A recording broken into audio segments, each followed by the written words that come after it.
it going, guys? Welcome back to Unknown Capital. This week I've got Game Week 10 predictions for the 2022-2023 season. We got some very important games coming up. We got Arsenal against Liverpool, we got United against Everton, we got Southampton against Man City. So this game week is going to be very good. So let's get right into the video.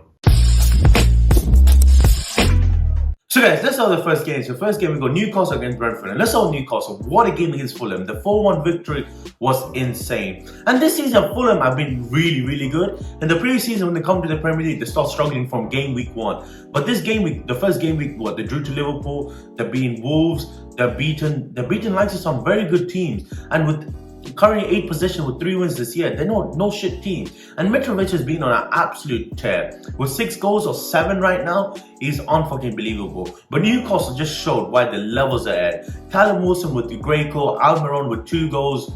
And I forgot who got the last goal, but it was incredible. They just bossed the game. And was the red card a bit naive and was a bit like soft? But it's the Premier League now. Any red cards, if it's a light challenge, it's over. So guys, let's move on to Brentford. Brentford's last game was kind of poor in my opinion. The game against Bournemouth, I really thought that they're going to win, they're going to overrun Bournemouth. Because Bournemouth this year, they haven't been the best. But ever since the caretaker manager's been the person for Bournemouth, they've been okay. Because the game before that, they drew to Newcastle. And this game, once again, they drew against Brentford.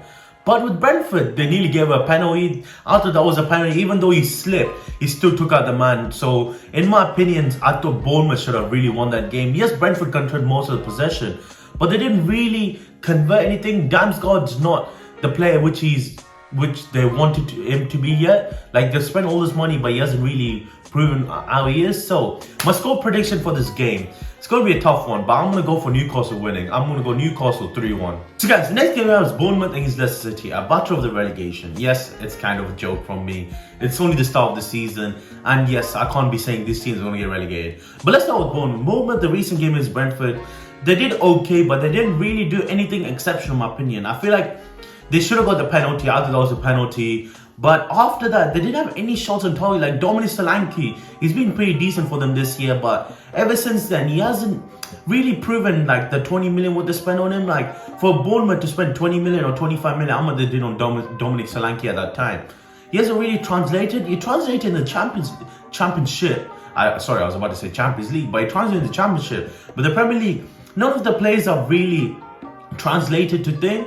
Like the last game against Newcastle was okay, like they just out back and counter-attack, and they tried to do the same thing as Brentford, but Brentford just didn't put as many people up front, and so they couldn't really counter-attack. And I thought that game from Bournemouth was just a very boring game in my opinion. Like with Bournemouth, you need to show some kind of resilience. I need to show some kind of willingness to go and attack. And at home at the Italian Stadium, they didn't really do that. So it's not looking very good for Bournemouth. And I feel like if a couple of injuries, Dominic Solanke, or a couple of other players, or like Lamar gets injured, I feel like it's all for Bournemouth. And I feel like that right now they're in a transition period from Scott Parker and they have a current caretaker. So I can't really say a lot right now, but with Bournemouth, it's a transition period. But let's move to Leicester City. With Leicester City, where do I start? They're the only club which hasn't registered a win yet. And the time of recording, today at 8 o'clock, they're playing Nottingham Forest. So hopefully that's a win for Leicester City. Like with Leicester, okay, let's talk about the previous game against Tottenham. They played really well for 45 minutes. Like the first 45 minutes, where it was a 2-2. Madison played incredible. Tielemans, RB1, all of them played incredible against Tottenham. But after the second half, I don't know what happened. They conceded 1 goal, and after that, they just lost it. Literally, they conceded goals left, right, and centre. Son came on, scored a hat-trick in like 20 minutes. It was just terrible. And with Leicester, if they keep on carrying on the way they're going, it's relegation. And sacking Brendan Rodgers is not the way, because this guy is the only one who could save him. If any new manager comes and tries to do anything, it's going to be fucked, because they can't sign any players. So the club's in a shambles right now. So my score prediction for this game, 2-1 Leicester City. So guys, let's move to the next game. So the next game we go Man City against Southampton. Let's go with Man City. What a game against Man United. Erling Haaland is an absolute joke and a machine. This man has been the quickest guy to get 3 hat-tricks, which is taking 8 games. Everyone said, oh, Erling Haaland's going to struggle in the Premier League. Clearly not. This man is going clear. And if any system could suit him, it's a Man City system. Because they love passing the ball around, and and whipping the balls in. And De Bruyne and Erling Haaland, Phil Foden, all of them linking up is just scary. And this is why I've got them to win the Champions League and the Premier League this year. I feel like Haaland's going to be the guy which takes them next step in the Champions League. And in the Premier League, they're so good. Arsenal doing very well right now, but we'll move on to them a bit later. But the way they dominate Man United won a decent form of run before this. Like we beat Arsenal, we beat Southampton, Everton. No, we didn't beat Everton, but we beat Arsenal, Southampton, and we were doing pretty well. But to go in the Manchester derby and absolutely wreck us, 4-0 going into the half, it was terrible from United. But Man City were well played. But this game against Southampton, I feel like they're going to dominate. But let's talk about Southampton before I give my score prediction. With Southampton, the recent game against Everton, I thought they played really well. I feel like they switched off for a moment and it fucked them over. I feel like they scored the first goal, and then Neil Mope and McNeil. I think Neil Mope scored first, and then within 2 minutes after, McNeil scored. And I feel like Southampton switched for like a couple of minutes, and that cost them the game. But this game is Man City. If they switch off even for a second, Erling Haaland, Phil Foden, Kevin De Bruyne is overrun you. They're gonna overrun you. They're gonna make you scared. So my score prediction, I think it's going to be a trashing in my opinion. I think Man City are going to win this 5-1. So guys, let's move to the next game. So the next game, we got Brighton against Tottenham. Let's start Brighton. What a game against Liverpool. These players are incredible. Danny Welbeck, I thought his career was really over. This guy's revived it incredibly. Trossard, what a man. What a hat-trick from him. He's been incredible for Brighton since the start of the season. And I have to give props where props are due to Graham Potter. This man, for the last 3 years, he's really molded this club and made him so comfortable on the ball. And like most people, when they go to Anfield, they're already scared of Liverpool and they play the counter-attacking system. But the way Roberto Zerbi and Graham Potter's football has really translated into the Brighton players is incredible. Like I saw the likes of Roberto's football in that, because they were just passing the ball around Brighton and then suddenly they'll counter-attack. And that's how football's always been in Shakhtar Donetsk or Sassuolo. So this game against Tottenham, I feel like Brighton could actually do damage. Currently with the 4th position, and it was very unlucky for Webster to score the own goal, but I thought Brighton deserved the win. But let's move to Tottenham. Tottenham, what a shit game against Arsenal. In the North London derby, Arsenal just dominated Spurs. Brighton are just like a wish version of Arsenal, because Brighton can hold the ball really well and they can pass the ball really around and put the pressure on the Tottenham defense. So my score prediction for this game, I'm gonna go Brighton to win this 2-1. So guys, the next game we have Chelsea against Wolves, and my prediction is going to be very quick for this. Let's start with Chelsea. The recent game against Crystal Palace, they were very poor. But they came out the victory, and did they deserve the victory? No. Did they get the victory? Yes. But with Chelsea this year, they've been pretty lackluster under Thomas Tuchel. And with Graham Potter, it's not the best start to Chelsea this year, but he's slowly going to find his way. Like, he hasn't signed the players he wanted, and all the players is either from Frank Lampard or from Thomas Tuchel. But this year, this game against Wolves, Chelsea need to make sure they win, because this year they've been, as I said, very lackluster. And should Thiago be sent off in that game against Crystal Palace? Yes, with this weird handball. I don't know how VAR didn't catch VAR this year. That's to be his all new video. But the Wolves, their recent game against West Ham, they were kind of poor. Like they had chances in the first half, but they just couldn't convert it. And really sadly, the Portuguese manager got a sacking. But don't worry, it is Wolves at the end of the day. They'll find another talent from Portugal and bring him in. No one knows who he is. He'll probably stay for a year and probably get a sacking. So with Chelsea against Wolves, I feel like it's going to be a boring game, because Graham Potter he's still trying to find his way. And the Wolves are going to be through a transition period with a caretaker manager, unless they can sign a manager in the next week. So my score prediction for this game, I think Chelsea are going to win this game very narrowly. I think it's going to be another 2-1 victory for Chelsea. So guys, let's start the first game of Sunday. So the first game of Sunday, we got West Ham against Fulham. We got East London against West London in the London derby. And West Ham's recent game was very good against Wolves. Like, they dominated for most of the game. And this year, West Ham have a tendency to kind of bottle in a lot of games. So like, the game is Nottingham Forest, where they dominated the game, but they fucked up. The game against Everton, they kind of fucked up as well. But this game, they actually saw like they had the best lineup. Like this year, West Ham have gone out there and signed some quality players in Paqueta, the Skamaka, a lot of players in Carrier from PSG, Maxwell Cornet. And that game, when I was watching the game against Wolves, they actually seemed like they were gelling, they were making the right passes. Yes, defensively, are they still a bit poor. I still think West Ham are. But attacking, like going forward, midfield and the attack is very good in my opinion. And the goal from Skamaki, yes, it took a deflection, but it was still a good hit. And the goal from Jared Bowen is a very good goal. So with West Ham, they're kind of finding the ways. Moving on to Fulham, they've actually had a decent start to the season with 3 wins, 2 draws, 3 losses. And normally with Fulham, when they come to the Premier League, they kind of struggle. But Marco Silva and his men have been putting the pressure. Okay, in the last game against Newcastle, they got thumped 4-1. And the red card was it a red card? Yeah, it was a red card in my opinion.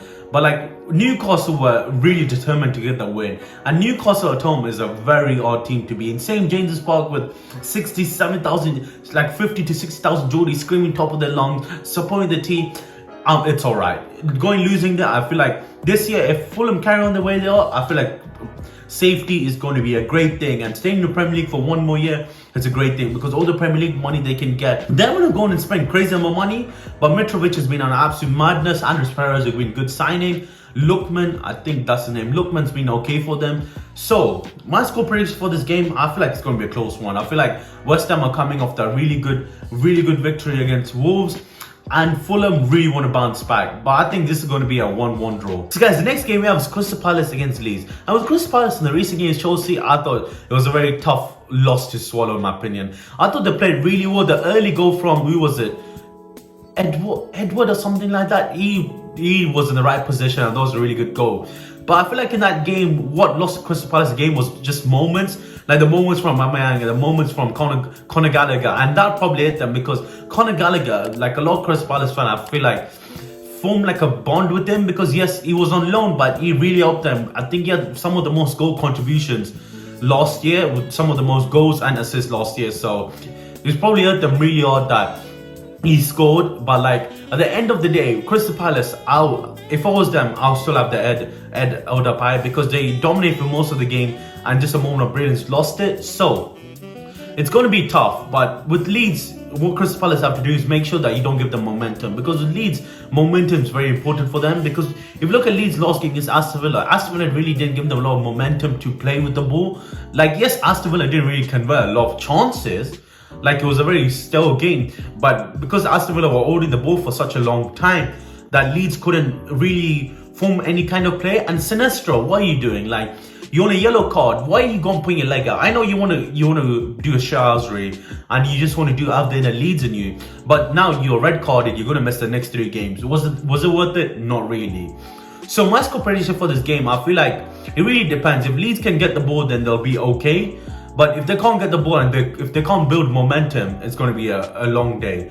But I feel like Crystal Palace are probably a better team than Leeds. So my score prediction for this, I'm going to go Crystal Palace is going to win this 3-1. So guys, let's move on to the most important game of Game Week 10. Is between Arsenal and Liverpool. And let's start with Arsenal. What a North London derby in my opinion. They dominated that game. I think that's something like 22 shots, 9 on target with 65% possession, yes, because Tottenham at 35 and that'll add up to 100. But they dominate Tottenham. I feel like, what's his name? Gabriel, he conceded a penalty and they should have really have. Like, they should have really won the game 3-0 or even more. Like, Thomas Partey's goal was incredible. Who scored another goal? Granit Xhaka, and I forgot who scored the second goal. Or Gabriel Jesus. All of them played incredible in my opinion. And the tactics were incredibly perfect for Arteta. And if you see how Arteta is, okay, in the last 2 years he spent a lot of money. But this year he spent his money incredibly. He's got the Vieira guy from the Portuguese league, which is incredible. He's come off the bench and he's really helped them. He's got Gabriel Jesus. This guy was a Premier League proven. And yes, him leaving Man City, could it be a loss for Man City? But not really, because they got Erling Haaland. So I feel like this move mutually for both clubs was incredible. And then we also Zinchenko's incredible once again. He just makes sure the defense even more solid. So like this year, I feel like Arsenal are really a title contenders. And I feel like this game against Liverpool, Arsenal can do bits in my opinion. Liverpool this year, they've been struggling. And for instance, let's take the last game. The last game against Brighton, they conceded 2 early goals very quickly. And it wasn't like a shit house with goals from Brighton. It was just quality play from Trossard, Welbeck. Once again, Trent Alexander-Arnold, the player which I really love, he was caught napping. Virgil van Dijk was caught napping. I think if Alisson wasn't in goal, or someone like Adrian or one of the backup goalkeepers was there, Brighton could have easily won the game like 5-3 or 6-3, but just because of them playing at Anfield, Firmino came in clutch, and Webster's own goal was kind of sad. But with Liverpool, if they do the same thing against Brighton, against Arsenal, like a 5 times better version of Brighton. Like, I feel like Arsenal gonna batter Liverpool. I think it's gonna be a 3-0 to Arsenal. So guys, let's move to the final game on Sunday. So the final game on Sunday, we got between Everton versus Man United. Let's start with Everton. Everton's last game, they played really well against Southampton. Yes, they didn't have a lot of possession of the ball, but at the end of the day, they came out with a 2-1 victory. And they scored 2 goals in very convincing fashion. I think they scored 2 goals in the space of like 5 minutes from Dwight McNeil and Neil Maupay. And I feel like this year, Everton had a quite poor start to the season, and everyone thought they're going down. Like last year, defensively they were shambolic, but this year defensively they're slowly finding their way under Frank Lampard. Because in the last 2 games, I think they only conceded 1 goal. They beat the likes of West Ham with a 1-0 victory or a 2-0 victory. Don't quote me on this. And defensively, they were very strong because they signed the likes of James Tarkowski and Connor Cody. And the game before that, the game against Liverpool, they played very well as well. They didn't concede any goals. Connor Cody and Tarkowski have made sure their defenses are pretty much solid, and I feel like that's really helped them this year. And attackingly, they're kind of getting their ways. Like Neil Maupay, he kind of did shit in the last season of Brighton, but under Frank Lampard, he's been okay. He's been probably one of the best goal scorers for them. Dwight McNeil is a great signing for them, and then they've got a couple more players which has really escaped my mind. But they've actually had a decent start, and I feel like with Man United, if Everton puts the pressure on them and just makes Man United play with a lot of ball and just play the counter-attacking system, I think Everton can get them. But let's move Man United. So yesterday's game against Man City was shambolic. Luckily, I didn't watch the first half because the first half were terrible. I feel like in the second half, we won the game 2-3, but it doesn't matter because football's a battle of both halves. And in the first half, I think we were just a bit scared of Man City and how good they were. Like previously, when you go to the Etihad Stadium or the Etihad, so like as I said in the first half, like normally when you go to the Etihad, we actually put a lot of pressure on them and we actually come out with decent results. But yesterday, Erling Haaland, Phil Foden, all of them, we were just defensively poor. And I feel like with United, we don't know how to kind of overcome the bottom of tier, because when we play the big teams like Arsenal, we can use the counter-attacking system, but we're not ready for that yet. So my score prediction for this game, I feel like it's going to be a 2-2 draw. Guys, let's move to the last game of Game Week 10, and the one and only game on Monday is between Nottingham Forest versus Aston Villa. And with Nottingham Forest currently, as I'm recording this, they're playing the game against Leicester. But let's look at the last game. The last game before that was a game against Fulham. And in that game, they did very well until half-time, and guess what happened? They conceded 3 goals in the space of 10 minutes. And I feel like that was a very terrible thing.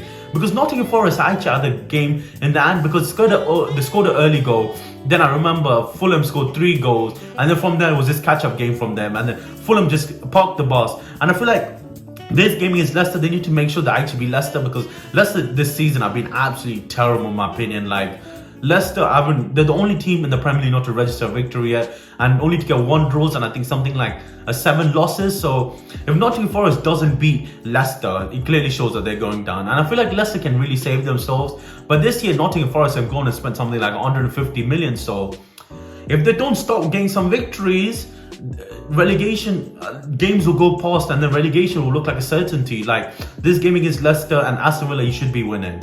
But let's move to Aston Villa. Aston Villa's recent game against Leeds, they played very. So my score prediction, I feel like it's gonna be a 2-1 Nottingham Forest victory. Thanks for watching, guys. Hope everyone enjoyed the video. These are my Game Week 10 predictions. Please put all your predictions in the comments below. And if you think I'm chatting utter rubbish, please tell me. And I want to know why you think your team's going to win. And please put it in the comment section below. Guys, please like, subscribe, comment, do the usual. And I'll see you later. Peace.